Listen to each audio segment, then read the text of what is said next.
नमस्कार दोस्तों, मैं हूं मनोज राय।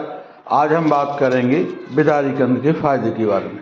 आज हम इसको जंगल में आए हैं निकालने के लिए, तो आज हम इसको निकालेंगे भी और इसका क्या उपयोग है, इसको कैसे इसका चूर्ण बनाया जाता है, इस संबंध में पूरी जानकारी देंगे। तो आइए शुरू करते हैं आज का औषधि पौधा बिदारी कंद।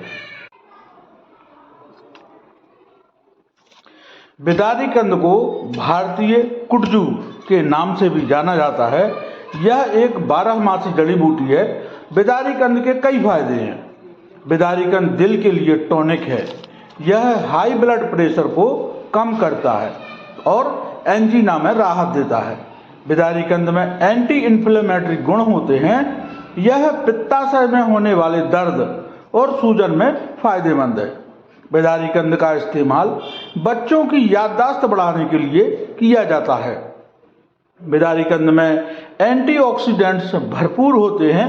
यह शरीर की रोग प्रतिरोधक क्षमता को बढ़ाता है।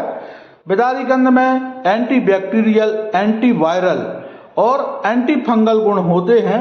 यह सर्दी जुकाम, गले की खराश में फायदेमंद है। बिदारी कंद का इस्तेमाल पेशाब से जुड़ी बीमारियों में किया जा सकता है। बिदारी कंद की जड़ें मां के दूध के प्रवाह को बढ़ाने में मदद करती हैं। बिदारी कंद पुरुषों में वीर्य की गुणवत्ता और मात्रा दोनों को बढ़ाता है। बिदारी कंद के खाद्य कंदों का इस्तेमाल सीने में दर्द, गठिया और बुखार में फायदेमंद है। बिदारी कंद बेहद गुणकारी है। इसका वानस्पतिक नाम है प्यूरेरिया ट्यूबरोजा। इसकी फैमिली है फेवेसी, अंग्रेजी में इंडियन कुटजू, संस्कृत में क्षीरकंद, पायोलता, बिदारी, स्वादुकंदा, कोष्ट्री, सिता, इक्षुगंधा, पायस्विनी, क्षीर शुक्ला, क्षीर बिदारी, महाश्वेता, त्रक्षगंधिका, हिंदी में बिदारी कंद, बिलाई कंद, भुई कुमड़ा, सुराल, पाताल कोहड़ा, उर्दू में बदरी कैंड, उड़िया में पाताल कुमड़ा, कन्नड़ में गुमाधी गड़ा, गुजराती में खाकर बेल, फगियो, तमिल में नीला गुमोदी, तेलुगु में दारी, बंगाली में शिमीय टीरा, नेपाली में बिदारी कंद, पंजाबी में बदर, सलोहा, मराठी में बद, पीठन, मलयालम में मुतुक्कफ, अंग्रेजी में टूब्रस हनिस्कल। बिदारी कंद के नवीनकंद मंडियों में प्रायः सुराल के नाम से बिकते हैं। कंद की त्वचा हल्के भूरे रंग की तथा अंदर से श्वेत होती है, सफेद होती है।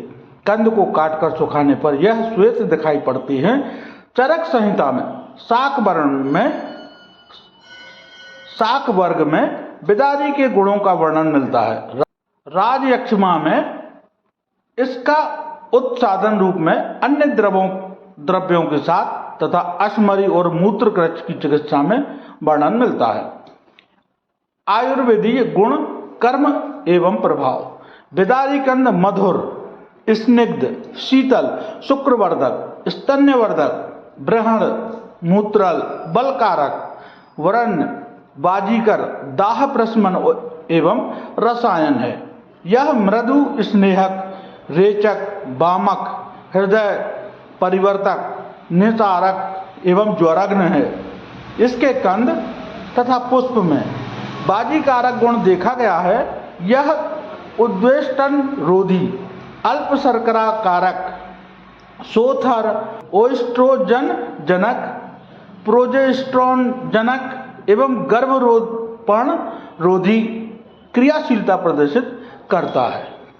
औषधीय प्रयोग, मात्रा एवं विधि है इसकी। शूल है, दर्द है। 5 से 10 ml बिदारी कंद स्वरस में शर्करा यानी शक्कर मिलाकर पीने से अथवा त्रायमाण एवं द्राक्षा के क्वाथ में बिदारी कंद चूर्ण मिलाकर पीने से पित्तज शूल का शमन होता है।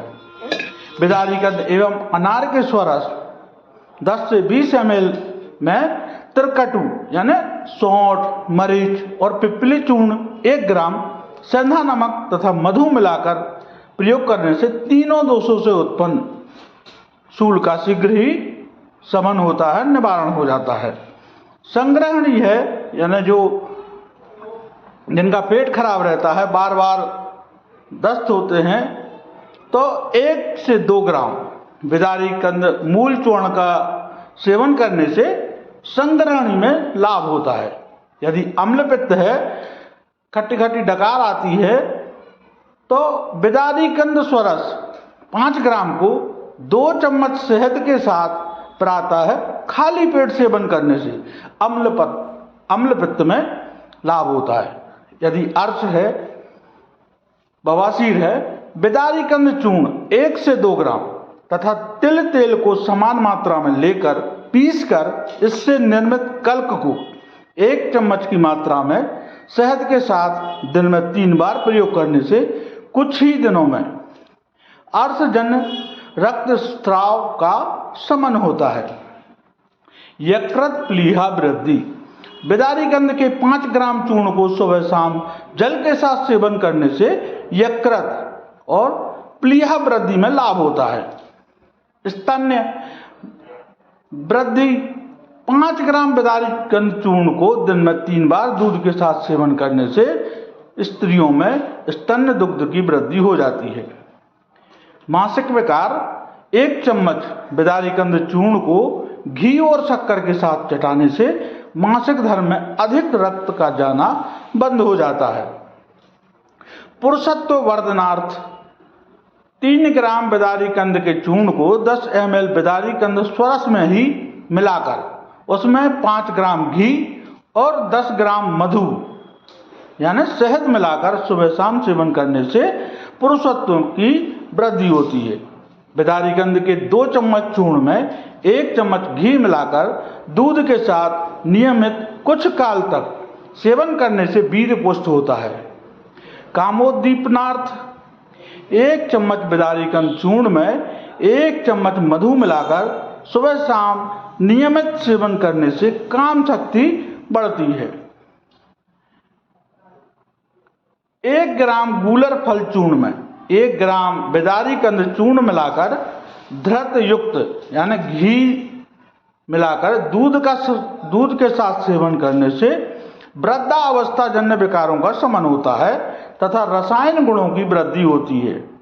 आम बात है, जोड़ों का दर्द है तो बिदारी कंद को पीसकर लेप करने से आम बात में लाभ होता है। विसर्प में शतावरी मूल तथा बिदारी कंद के चूर्ण को शतधौत धृत के साथ मिलाकर लेप करने से वात पित्तोलवण विसर्प में लाभ होता है। रक्त शुद्धि है, रक्त शुद्ध करना है तो बिदारी कंद का शाक बनाकर सब्जी बनाकर खाने से रक्त शुद्ध होकर रक्त विकार दूर होते हैं। बिदारी कंद के 3 से 6 ग्राम तक चूर्ण को 10 ग्राम घी में मिलाकर मिश्रण को 250 ml दूध में उबाल लें तथा दूध में मिश्री मिलाकर सेवन करने से शरीर पुष्ट होता है।